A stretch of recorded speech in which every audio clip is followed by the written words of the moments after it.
Vous êtes le parti pris du jour parce que vous êtes président d'une entreprise de téléassistance pour personnes âgées. Vous avez 100 salariés et vous leur avez annoncé qu'à partir du 1er octobre, pour venir travailler chez vous, il faudra un pass sanitaire. Vous faites du zèle. Je ne sais pas si je fais du zèle, j'essaye simplement de m'assurer qu'on réunit les conditions pour protéger ses salariés.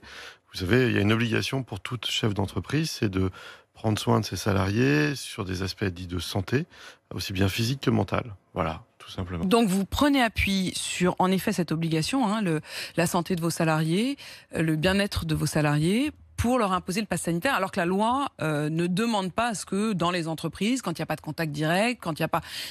la loi est très claire. Vous êtes hors du cadre. Alors, au sein de l'entreprise, la raison d'être, c'est de prendre soin de personnes âgées ou d'assister les soignants dans les EHPAD. Donc j'ai un tiers des salariés qui ont des professions administratives, commerciales, qui peuvent travailler être en télétravail ou autre. Un tiers des salariés qui se relaient H24, 7 jours sur 7, pour prendre soin de personnes âgées ou assister les soignants. En effet, ces catégories sont des catégories de personnes qui sont plutôt au bureau ou vont faire quelques allers-retours, mais simplement. Pourquoi est-ce que ceux-là devraient aussi présenter un pass sanitaire comme vous leur demandez ? Alors, pour cela, en fin de compte, c'est simplement aussi parce qu'ils sont au contact des autres salariés. Un tiers de salariés qui vont en EHPAD, qui vont au domicile de personnes âgées, qui ne sont pas considérés comme des soignants ou des aidants, mais qui, au travers de leur semaine, vont être au contact de personnes âgées, au contact de soignants.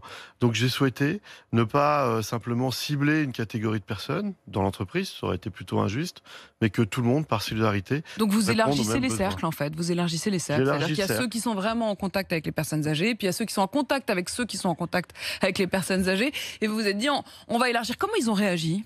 Alors, à ma plus grande surprise, ils ont plutôt bien réagi. En effet, la semaine dernière, quand j'ai fait cette annonce, je m'attendais à ce que à peu près 15% des salariés qui ne sont pas aujourd'hui dotés d'un pass sanitaire, peut-être réagissent un peu mal.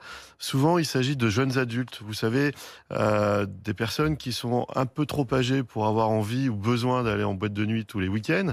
Et puis, d'autre part, des personnes qui se sentent suffisamment jeunes pour être suffisamment protégées.